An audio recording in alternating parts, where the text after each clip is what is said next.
and Yes. they tried to explain that Mm.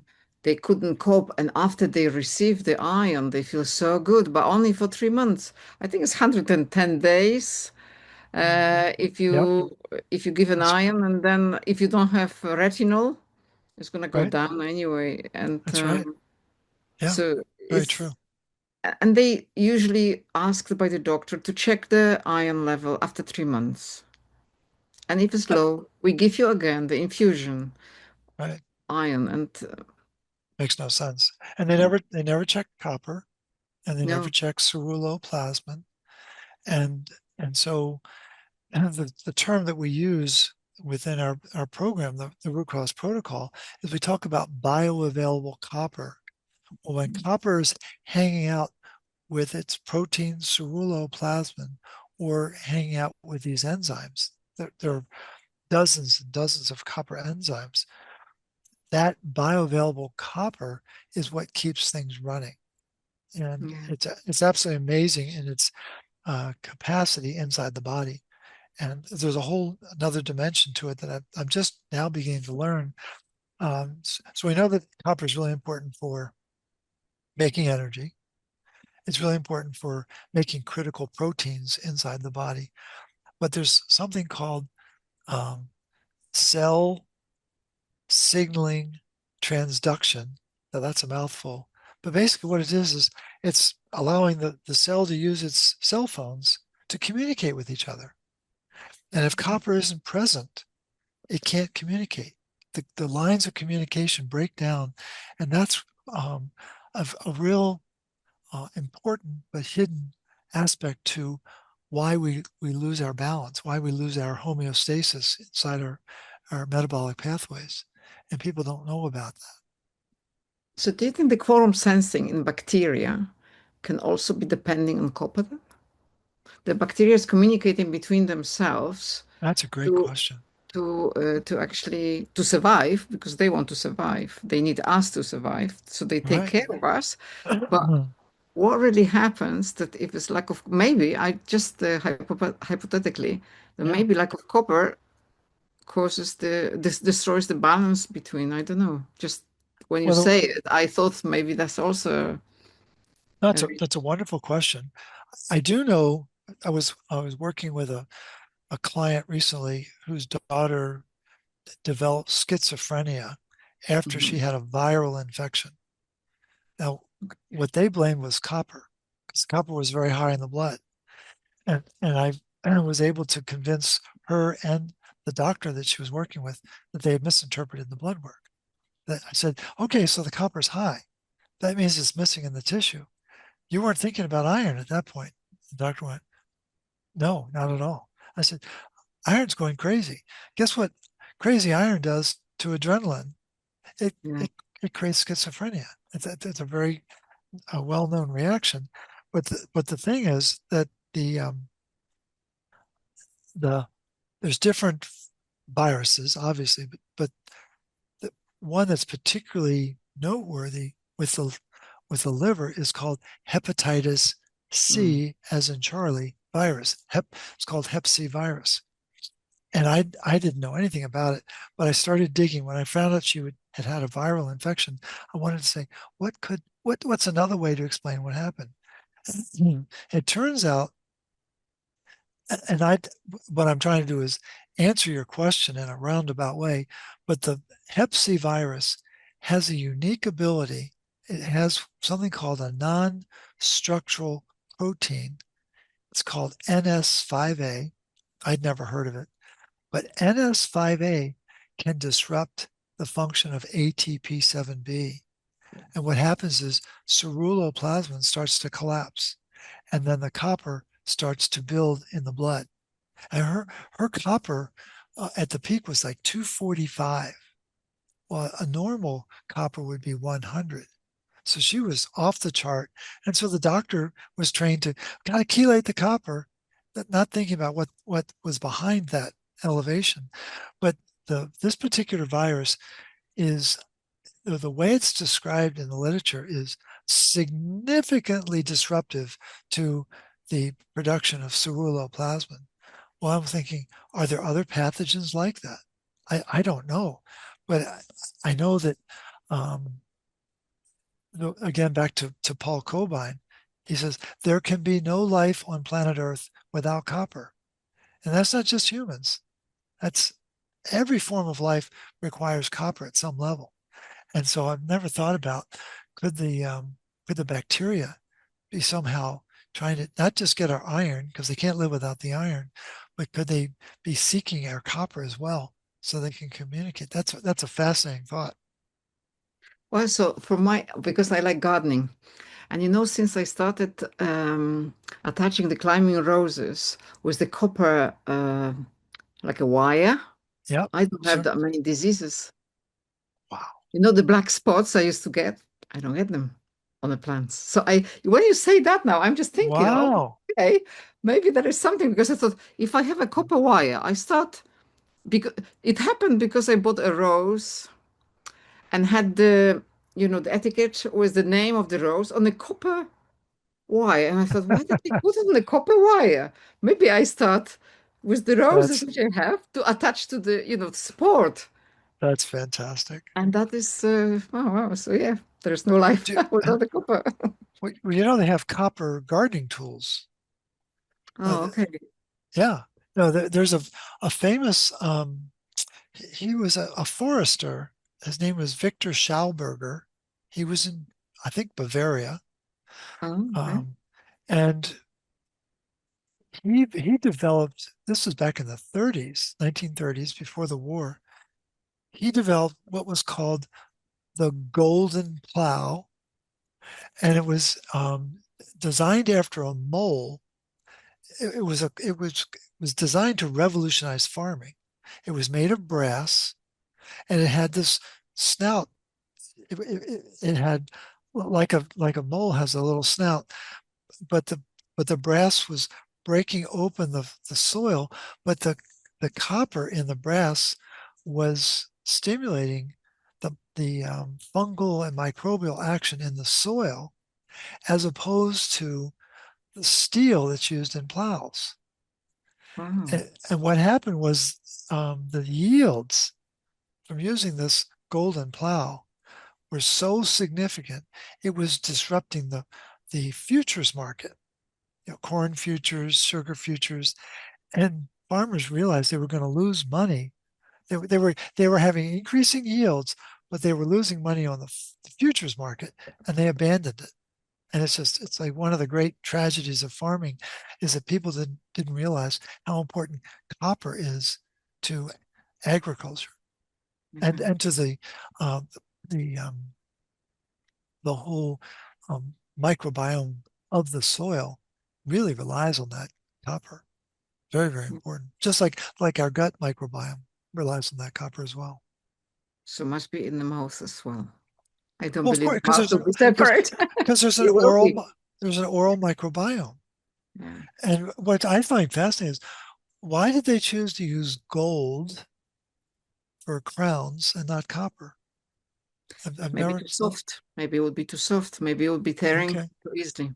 Okay. Gold is really never a pure gold because also would be too soft. It's Okay. not much Yeah, gold in the that's golden true. crown. That's right. So I think That's true. that's the mechanical resistance. But yeah, that's what I think. Yeah. Or make braces out of copper. Never thought about this. I try not to use metal at all. I know, I understand. But the one The- thing that the people need to know is, don't use silver. People have been trained now to think that silver is the antibiotic. It's the natural antibiotic. Again, back to St. Petersburg, Russia, with Dr. Puchkova. She did an amazing study in 2022. And she very methodically went down all these copper mechanisms that are killed by silver. And so people, again, have been trained to use silver as an antibiotic, not knowing what it's doing to their copper metabolism. No, there are very few people who understand that copper is running the show. And Mm. and they've used iron to solve problems, they've used silver to solve problems, they're using all sorts of medications, when in fact, when push comes to shove, if you put copper in the human being, the body knows exactly what to do to solve the problem. That's the challenge.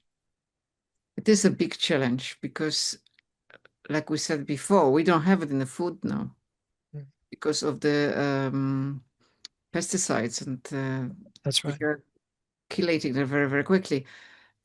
We don't want the copper because we're told that when it's high copper, then you're gonna develop cancer. Right. So when you hear copper, everyone is afraid. Yeah, Absolutely afraid. anything. Iron is fine, it's carrying oxygen, but copper is not good. Wait, And here's an explanation for why copper rises. So why would copper go up high in the blood? Well, what people need to understand is that 99% of the copper is supposed to be in the tissue. It's supposed to be in those mitochondria that are constantly doing stuff and making energy. 1% of copper is in the blood, right? 1%. It's a very tiny percent. And of that 1%, 95% of that 1% is supposed to be complexed or bound in ceruloplasmin, but it doesn't always stay there. And so it will rise when it's exposed to natural changes in our body. If we have too much sugar in our diet, it causes the ceruloplasmin protein to open up and the copper comes out. If our kidneys start to fail us and the urea starts to build in our blood, it does the same thing to ceruloplasmin. Well, I was just this morning, I was researching this. I was looking for what are the 10 most likely causes of this unfolding of the ceruloplasmin protein. It was amazing what I found. And then I was looking for medications, even aspirin. Aspirin can cause a change in ceruloplasmin expression. I never knew that. But things like antibiotics will affect it. People have no idea what the impact is. If you think about mitochondria as originating from bacteria, then when you kill bacteria, you kill mitochondria. Yeah, doesn't make any sense, right? That's the easiest explanation, I think. So the body has this natural defense mechanism to increase ceruloplasmin in the blood as a response to some threat. Yeah. Well, who's the first responder in our immune system? There's a whole. We have red blood cells and we have white blood cells. The white blood cells are called leukocytes. Leuco is Latin for white, and so, but within the white blood cells, there's 5 different forms of white blood cells. Well, the most dominant are called neutrophils, and they're the first responders. They're the Marines. They're the ones that go in first to try to solve the problem. So Well, guess what? Okay, sorry, I asked you a question after because I was thinking about this because if they first respond, they have to be ready. So we have to have a decent amount of them to react to it. But you know what I noticed with people with high dosage D? Suppression of neutrophils. They below a level. Which is very scary because they don't work without copper. Their whole function is copper dependent. Didn't know that. Yeah. And so there's something called neutropenia, low levels of neutrophils in the blood. That's a very, very odd way to say it, but in any event, neutropenia is caused by lack of copper. And what they do is you used the word hypoxia a while back in our discussion. Yeah. Well, there's 3 forms of hypoxia. Yeah. If we're standing at the top of Mount Everest, it's called altitude hypoxia. The air is very thin. Second form is called pathogenic hypoxia. You got a bunch of pathogens and the neutrophils are responding. What they're doing is they're taking oxygen that's really designed to be turned into water so we can release energy. But if they see a threat, they're going to take that oxygen and they're going to turn it into what's called superoxide. And they're going to add an electron to it. and it becomes a very reactive element, and it kills the pathogens. And the oxygen, this modified form of oxygen, is turned into a bullet to kill the pathogens. That's what the neutrophils are able to do. Okay, well, that's Well, very interesting. then the third form of hypoxia is called functional hypoxia. And when we're inside the mitochondria, if we don't have enough copper, we can't turn oxygen into water.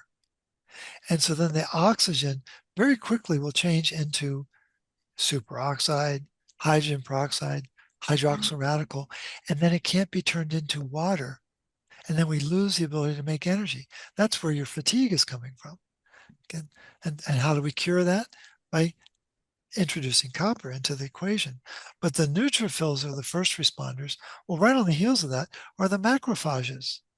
Yeah. Well, they too need copper to function. And what's amazing is if the neutrophils get excited and the macrophages get excited, they know there's some kind of either infection or inflammatory process. And guess who's going to rise on the heels of that? Hepcidin. Mm. And so we have three reasons why copper is going to rise, because the hepcidin can't be activated to do its job without copper. And so all of this hysteria about rising copper in the blood is the genius of the body responding to a threat. Right. But can you explain then that if you give the vitamin D, I know it can be working in opposition, it can cause a suppression, but what I noticed, and it's practically in 90% of my patients who take high dosage or long-term vitamin D, that you've got neutropenia, Yeah. you have very high lymphocytes and monocytes. Wow. So the So are they monocytes, reacting to? I think you're uncovering a very important hidden dynamic that I've never read about in the literature. But Okay. the neutrophils are supposed to be about 70% of the white blood cells. Yeah, but they usually below 40. Okay. People So, who or just above 40, very, very low. okay. But But, monocytes are usually above 10. okay. That's high. Lymphocytes are very high, and ferritin is sky high. Ferritin So, is just like 200, 300. I even had a patient at 800 after taking D. But that is probably that so the iron's not being recycled properly. And so it's going to get stored. If you can't recycle it, you're going to store it. And the tragedy is that the, the ferritin is supposed to be inside our cells. It's not supposed to show up in the blood.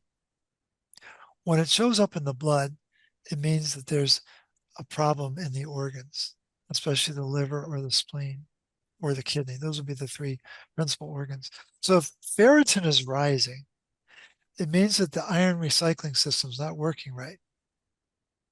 And the body chooses to dump the iron in the tissue. So the iron's going to go into the liver, the spleen, or the kidney.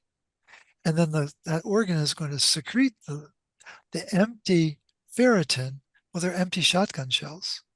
So when ferritin is rising in a patient, that means that the iron recycling system is not working right. And what you're implying is that somehow vitamin D is disrupting the iron recycling. That's the only way to explain it. So would you say this is that the hepcidin with the vitamin D is lowering and allows the plus Iron 2 ion out out. Yep. and causing disruption, complete inflammation? Is the interleukin 6 usually, which appears first? Interleukin 6. Yeah. So interleukin 6, very important um, um, part of our immune system. Mm. It's interleukin 6 is a very ancient molecule. Its conserved job in our body is to send a signal back to the liver to make more ceruloplasmin. And so interleukin 6 is sensing that iron's not right. And it's saying, liver, make more ceruloplasmin so we can regulate the iron and get things back into balance. Okay. So and interleukin 6, as it rises, it's going to cause a rise of hepcidin. Yeah. Right? But the hepcidin is there because the ceruloplasmin is not right. And when the ceruloplasmin is not right, it means the ferroportin doorway is not working. And so then the hepcidin comes and shuts it down. But what you're introducing is this is a very unnatural way to override the ferroportin. Yeah. And it's lowering hepcidin and allowing the iron to pass without being properly modified so it can get on transferrin. That's a very frightening thought that vitamin D is changing the composition of the leukocytes for neutrophils to be around 40%. Yeah. That's almost a 50% loss of function. It is. And but you know, the narration of people who take vitamin D, they say, yeah, I feel really well. Since I'm taking, I'm not ill. I said, well, if I would be taking steroids, I would probably Yeah, suppress as well. But, that's and right. then you say, do you have a backache in the lower back? Oh, yes, I do. But I think because I'm carrying heavy things. Or can you show your hands? Oh, yeah, they're shaking like that. Oh, I didn't realize they're shaking like that. Wow. Or maybe you have some problem with memories. Yeah, but I'm working very hard. Since where you have a problem? And this is all related to the end cognition. You Yeah, can, I think cognition is in every patient who takes, they deny, no, no, no, since they take yeah, vitamin D is great. But when you show them, and I have the list of things I say, do you have this? Do you have this? Do you have this? And they go like, ah, ah. yeah. It's amazing. They pale Yeah. because they have to admit they have it. But you know, we always have this thing, oh, if I am overtired, it's probably because I'm working too hard.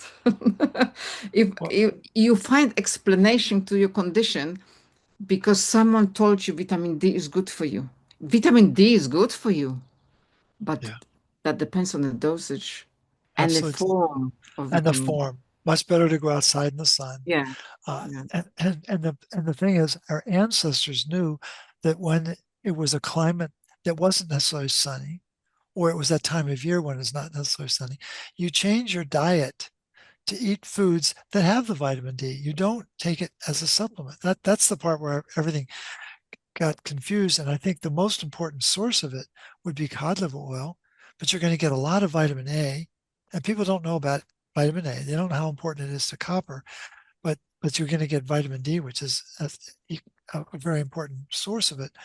But I think what's important for people to know is that the letter D in our world stands for deception, disinformation, disease.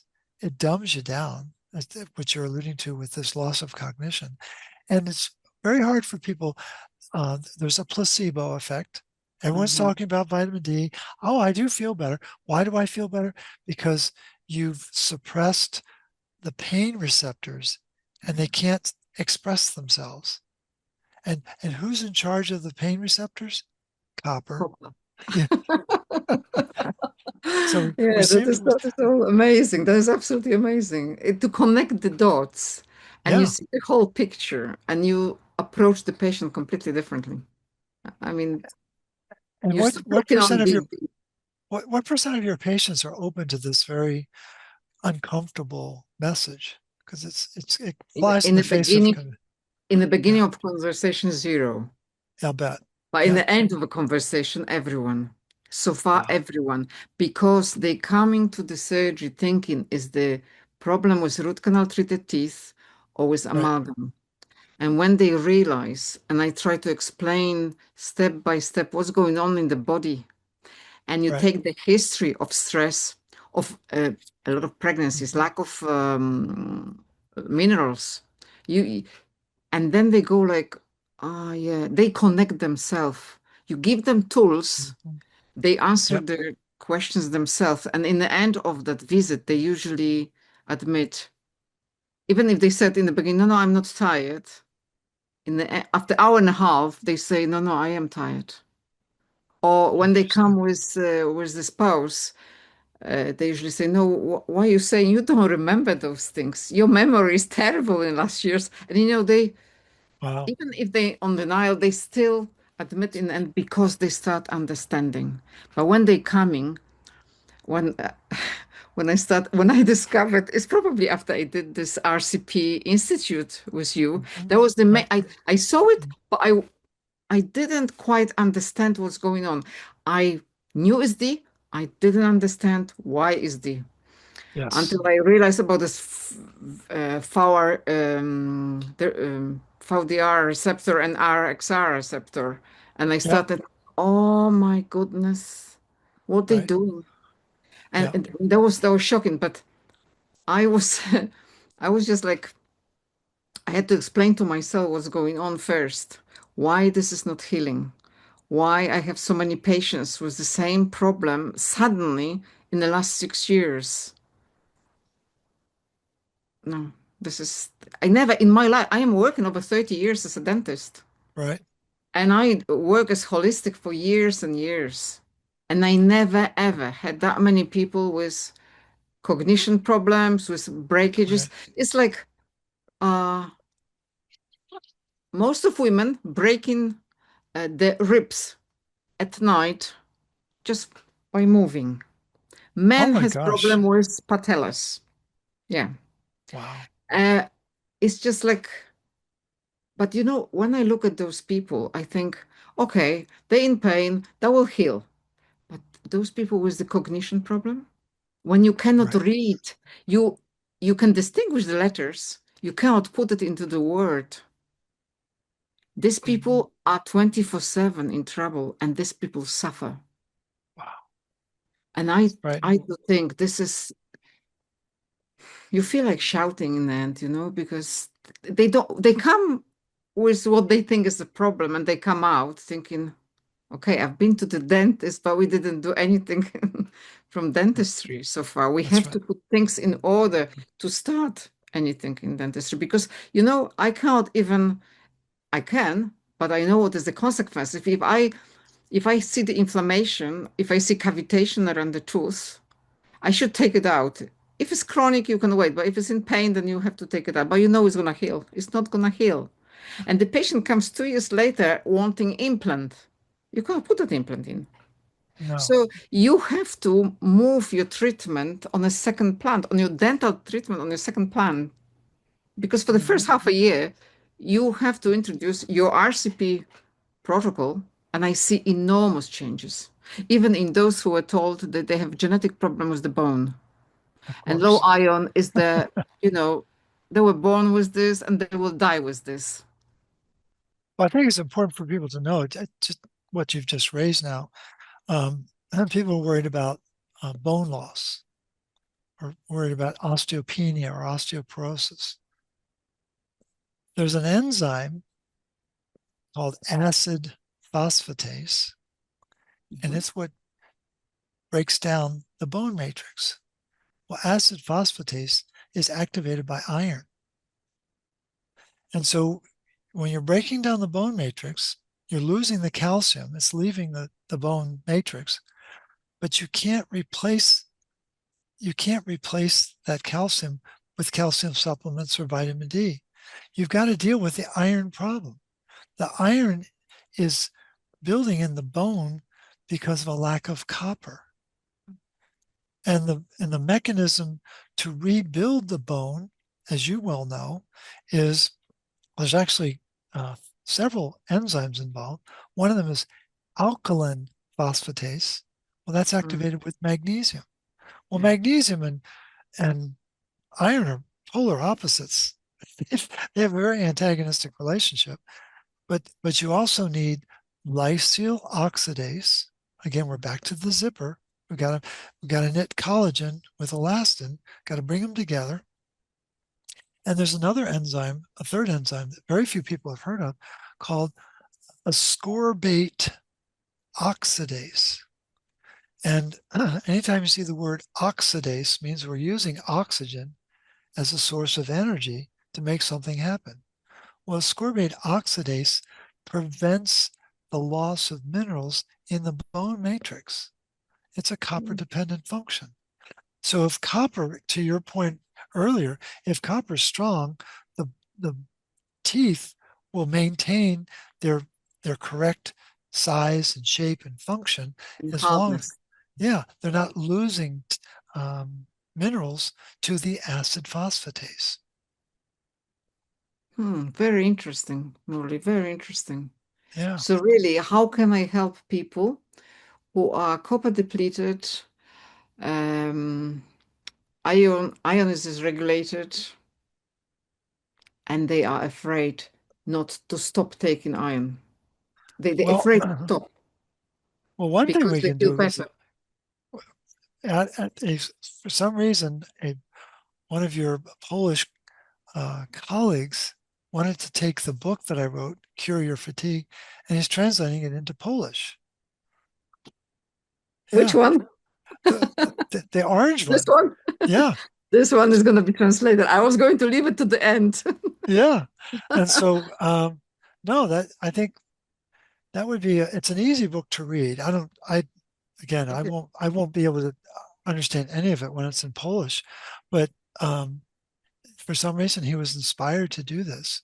And so I think you're uniquely qualified that you can share that book and passages within that book that explain what we've been talking about now, because it's a global problem. This is not just in Poland, it's not just in the United States. This is every country, every territory on the planet, and everyone is being told they need more they need more vitamin D, they need more iron, they need more calcium, and they're not told, well, actually what you really need is copper, magnesium, and retinol. It's the That's right. exact opposite of what they've been told. And so we live on a very funny planet with very funny rules, and not everyone's going to wake up to this message. That's the hard part. Is only a very small percentage are willing to hear this truth and act on it. Yeah. A lot may hear you out, but a very small percentage will actually act on it. Because you have to change. You have to forget about what you learned. And that's an effort. Yep. And now you have to relearn. And that's time. At this time. And And well, you go to work and you do procedures mhm, and you pay it the same. So right. why would you change your mind? Why would you change the way of thinking? That's right. This is the problem. Money is the problem, I think, because they paid the same whether they think or they don't. Well, there's no money in healthy humans. We know that. So a lot of money is being made. I just heard an interesting video this morning as I was driving back from Starbucks, and that whoever's in charge, and I'm sure there's someone in charge of this planet, um, that they were going to take over the human population through medicine, and that's what they've done. They've turned medicine on its ear. They've turned dentistry on its ear, and people don't realize that everything's backwards. All of the knowledge. I mean, I keep admiring this wall of knowledge that you have behind you, and I wonder how much of that is based on the the confusion between copper and iron. Not a lot of people know that there is this confusion in our diet, but in our body, that then results in symptoms that then are very profitable for the practitioners who work on those symptoms. That's right. Yeah. Yeah, So, Molly, I can announce now, I suppose, that you are coming to Poland in October. I know. I'm so excited. And I really hope that the book will be translated and printed till that time, because It's supposed to be ready. It's supposed to be we ready. pl- okay, we're planning to meet in the library, and I hope there'll be a lot of people asking a lot of questions, and you'll I, be signing a lot of books in I Pobiedziska. oh, Which is, I can't wait. I don't, I'm not, I mean, of course I want more people to know this. I want them to buy the book. This is not a play for more money. This is a oh play for yeah, I more, know. it's about truth and getting more people to be open to the truth. And Because this is I can't wait to have those conversations. even though I'm trying to picture, I I still can't. You taught me how to say hello at the beginning. I don't And you don't remember. I don't remember. So I was like, it'll be very entertaining. We Uh, teach you. We teach you. You will be here okay, long enough. that's right. We teach Exactly. you. We teach you. But you see, this is what makes you the beacon of knowledge. This is what That's I sweet. said in the beginning. Yeah. That- You're gonna have to send that to me. I can't wait to see that in writing. That Okay. was really fun. Listen, I'm on a mission. This is a spiritual mission. I feel very divinely guided. I mean, the information that I untap every morning, it's like I'm humbled by the process. But I'm a willing advocate to be a part of it. And so I love uncovering these truths because I think they've become lost to society and to civilization. And I mean, people love to talk about the med beds and things like that. I'm like, I think there's a more basic solution to this problem. So we'll see how it plays out. listen, Molly, this is such a privilege to meet you and to be able to discuss things with you, especially of such importance like copper and iron balance. And I can't wait for you to come Oh, to Poland and to meet. And I can't wait. In that sense, I am similar to you that I want people to know it.